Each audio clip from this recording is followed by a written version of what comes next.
Support the channel by becoming a channel member or joining the Patreon through patreon.com/manlightfoot.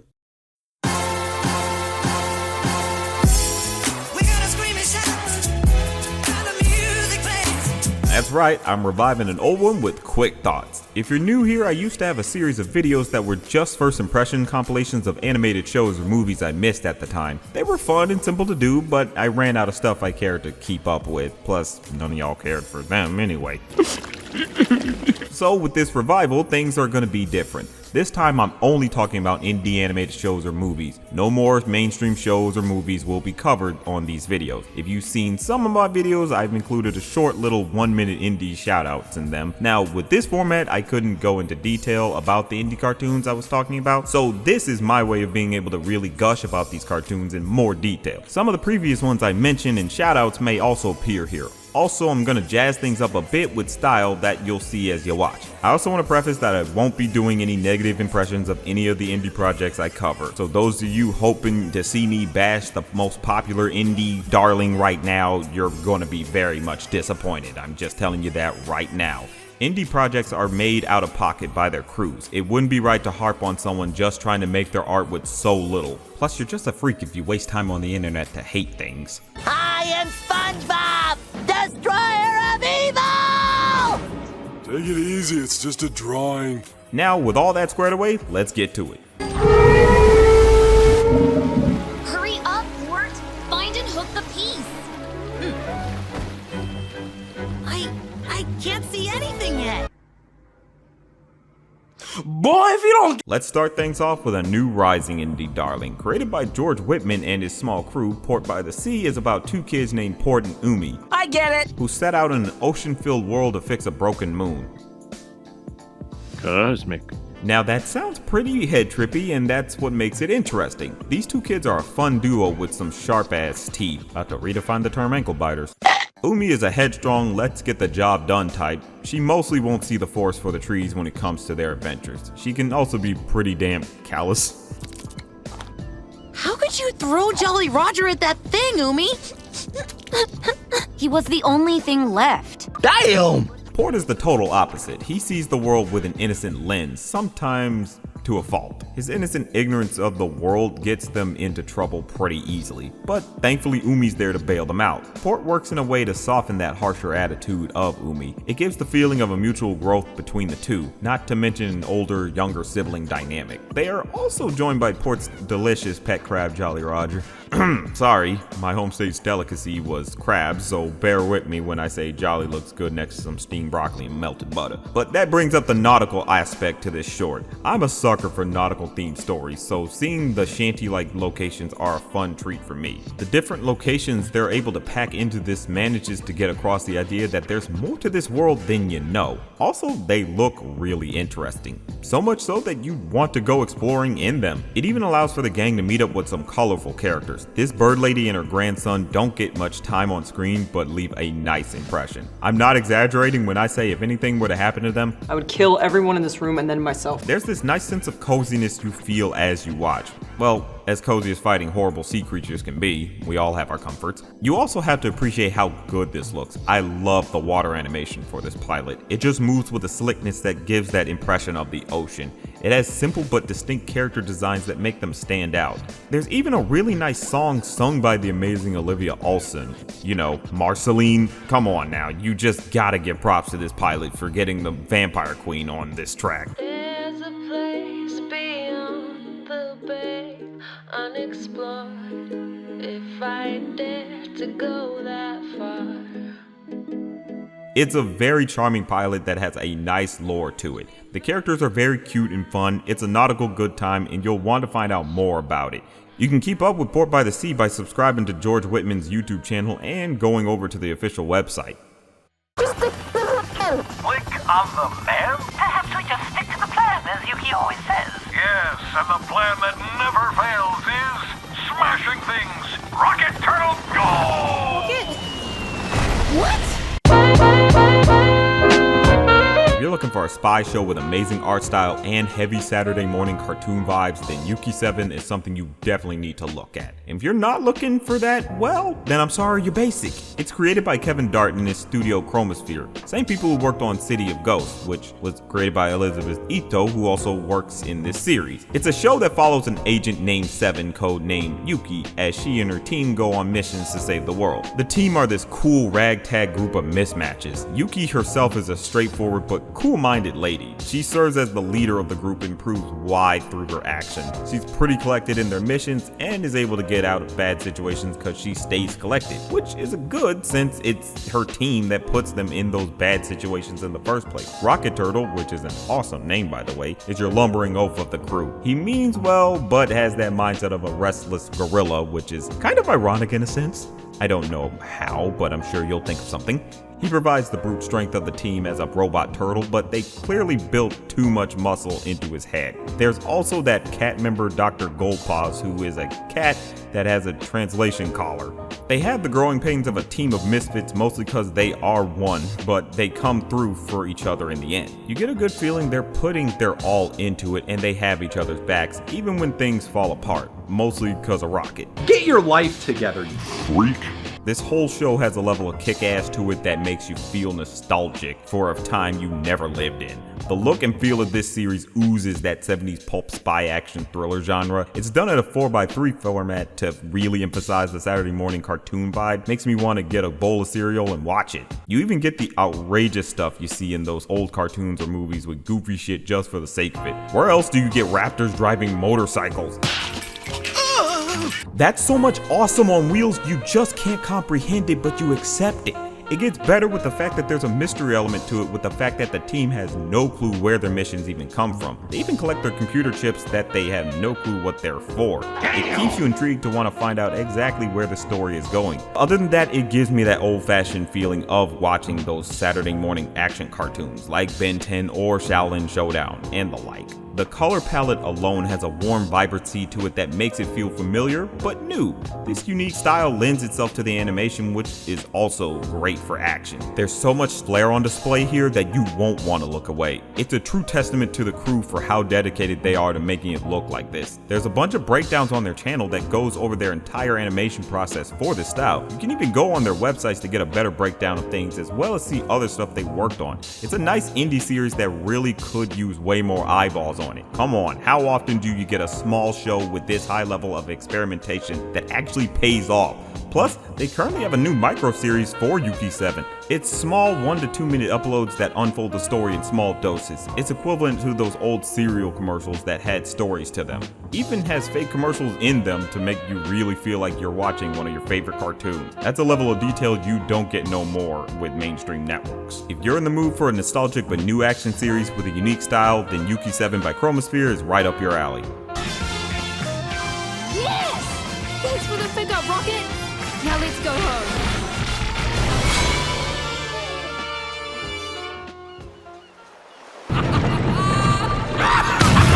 The sudden circus comes to town! I think I just myself. Lackadaisy is an indie star that has nowhere else to go but up. For those out of the know, it's based on the webcomic Lackadaisy Cats, created by Tracy J. Butler. The series follows these 3 cats named Rocky, Freckle, and Ivy who are in the Prohibition-era Missouri. Hopefully they avoid people who bag up cats and toss them into a river. That was a real thing at the time, look it up. These 2 cousins and their friend are on a beer hunt in a graveyard when they get caught by some dangerous competitors. The 3 are a good trio of don't-gooders. Rocky is cocky, by which I mean he's the lackadaisical one. Did you expect me not to make that type of joke? What channel did you think you're on? If you're racist, don't answer that. Freckle is your shy one. I think I just And Ivy is your peppy one. They manage to play off of each other pretty well. Ivy keeps Rocky in check whenever he starts bugging Freckle, who also has a clear crush on Ivy. Sorry. I didn't mean to. It's just that there's a fire, a burning hot fire, and I ship it. They're pretty adorable together. Gotta say, Freckle I gravitate to a bit because of how much of a soft boy he is. Not to mention he's insane.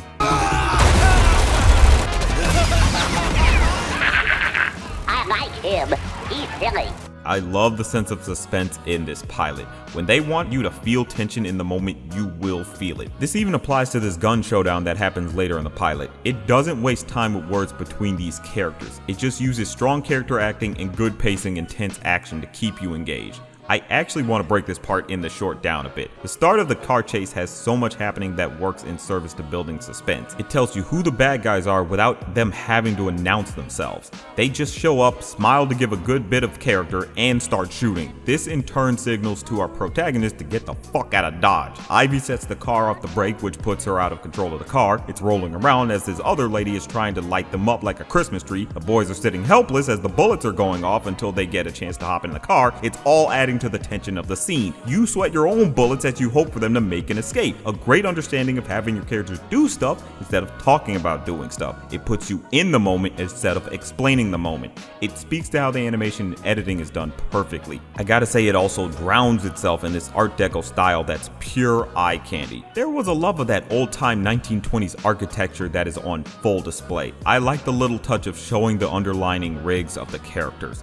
It's like seeing the strings of a puppet, but you're so endeared by the characters and situation to even care about them. Can I also gush about the cinematic framing here? Every shot is so dynamic and fun. You'll wish you caught this on the big screen. When they want to make something feel big, they know how to do that. A lot of that cinematic feel can be attested to the switching to a widescreen format. It gives that feel of a proper old Hollywood action movie right down to the framing. More films and shows can learn to utilize that frame format switch to add some punch to their scenes. It's a different type of series that even has some heart to it. There's a deeper problem going on with them all dealing with prohibition, so you want to see what's gonna happen next for these characters. You actually can sympathize with these people in their struggle of trying to make it through the prohibition era and keeping a business afloat. It can get across a lot and so little. It's got drama, it's got some good tense action, it's got fun characters you'll easily gravitate to, especially if you're a furry.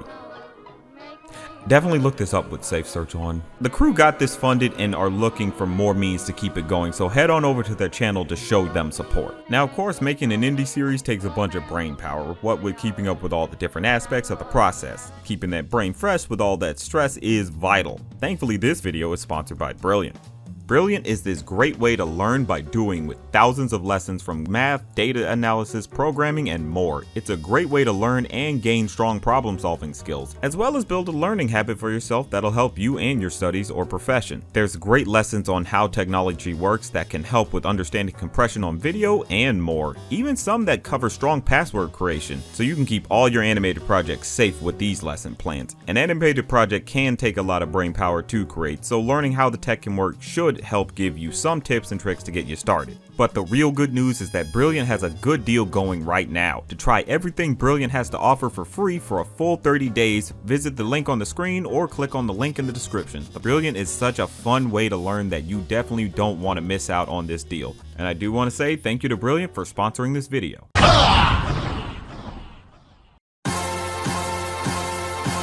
Hey y'all, I wanted to take some time to do a spotlight of some indie projects and shows that are already out right now, because I really think indie is a very important thing that we should show our love and support for. These are projects that are made by people who are very passionate about the medium of animation, and we definitely need to give some type of support to them, and I just wanted to use my platform to give a shout out to a few every now and then. I'm gonna make it more means to put you in the know about these indie projects and shows that are out there for you to support. What, y'all thought I wouldn't give an indie shout out on an indie showcase video? First of all, you don't even know me. And second, I gotta put y'all on to Monkey Wrench, a kick-ass space adventure series created by Joshua Palmer. It follows two bounty hunters named Shrike and Beeves as they travel the galaxy looking for their next big payout. They're a fun bunch of dudes just trying their best, fighting off other weird aliens or weird planets even. You gotta praise how gorgeous this series looks. Every frame has something intriguing to look at, whether it's the unique background work or the fluid animation. You'll want to look at it. It's got action, it's got space oddities, it's got an adorable fat black cat. What more can you want?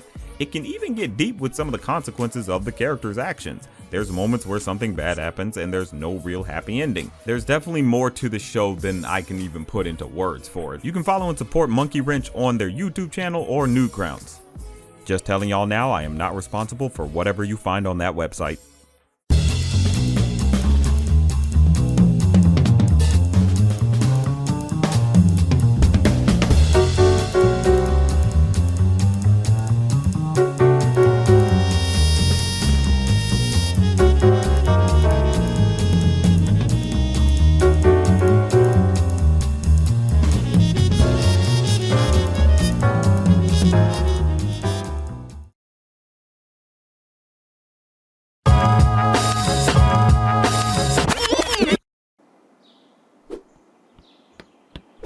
Hey man, you want a sandwich?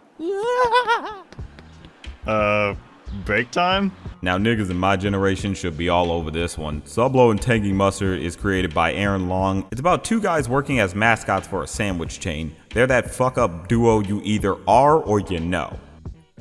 Tangy Mustard is a guy all about the party and Sublo is a goofus who's trying his best. They met through the job and you honestly kind of forget how early on in their friendship this is. These two play off of each other in a way that makes you think they've been friends for years. Goes to show how really good chemistry can go a long way. That and just how unbelievably incompetent they can be. Don't be fooled by their appearance. Their boss is making them stay in those outfits, even when they're home. Now, a sane person might ask, why do they wear them even at home? Oh, whoa, hey, Mr. Woo Bomber. How did you know we were here? Well, I just had a feeling. That's fucked. That's a felony. I choose not to question Dick Woo-Bomber. Who's the boss here? Oh, it's Mr. Dick Woo-Bomber with the capital Dick. What? He owns the sandwich shop and gets on the boys when they're screwing up. Though sometimes he can be pretty lenient to them. Just shows he's multifaceted even if he's a creeper. There's this coworker named Katie that pretty much acts as the no-nonsense sister to the two. She takes on the heavier aspect to the show when it comes to her life not going the best, mainly when it comes to her drinking.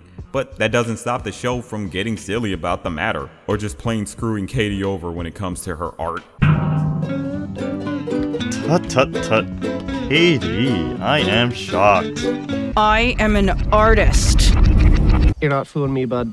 Sublo and Tangy Mustard are Mordecai and Rigby-esque slackers that either get into trouble because of their antics or sometimes nothing happens.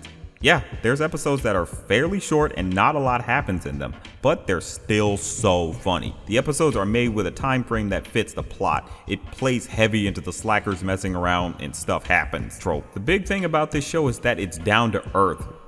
Well, down to earth in a drunken stupor sort of way, which is a good thing. Most of the ventures the characters go on tend to be small time things. Either it's going to be a party or attending a con, but the humor comes from the odd people they meet. Not one side character is normal here. It creates a real world surrealness. The world feels real, but everyone else kind of doesn't, if that makes sense. It lends itself to that early 2000s Mission Hill / MTV downtown aesthetic, but through a more distorted lens. It's like you definitely can see somebody act like these weird people, but there's definitely a case of massive exaggeration to it, but it still feels real. The way the characters can move makes you think you're drunk, which I commend to the animation. It has that look of those old Newgrounds cartoons, but with a greater understanding and control of motion, adding a fun looseness to the characters. It's a series that can resonate with many living in the gig economy and struggling to get by.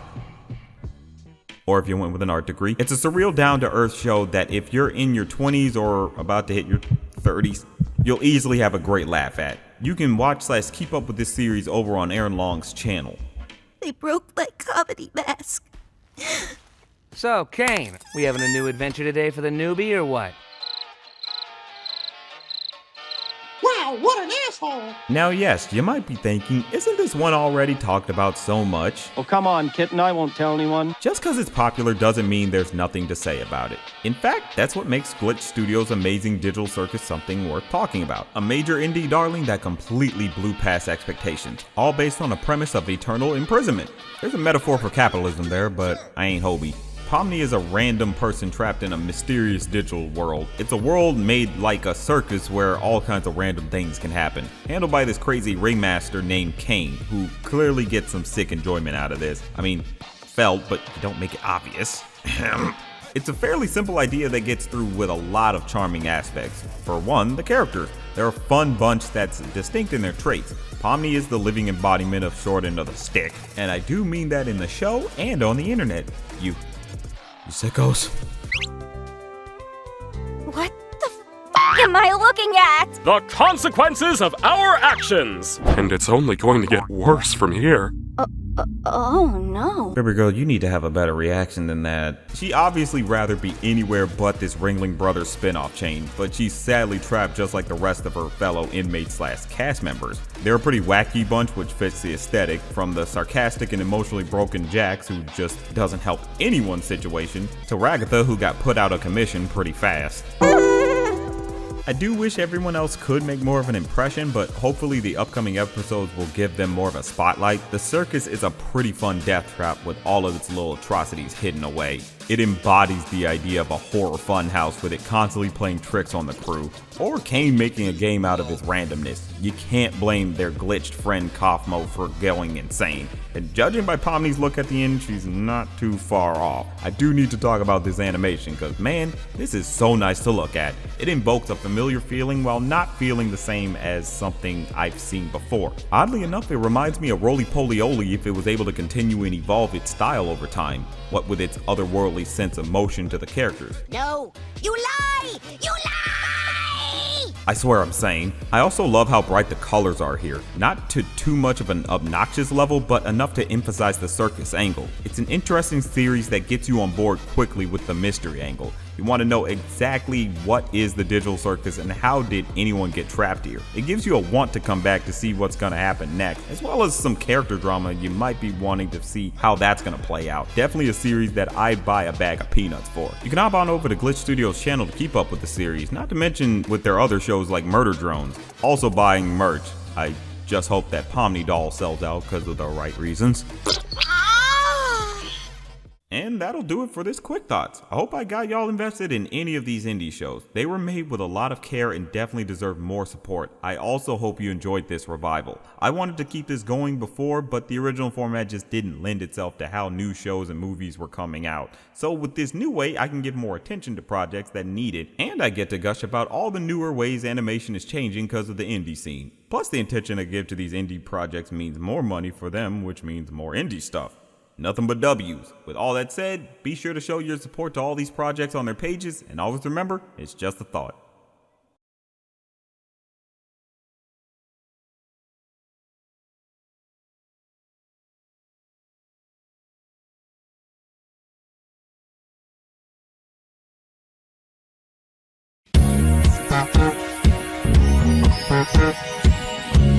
Thank you.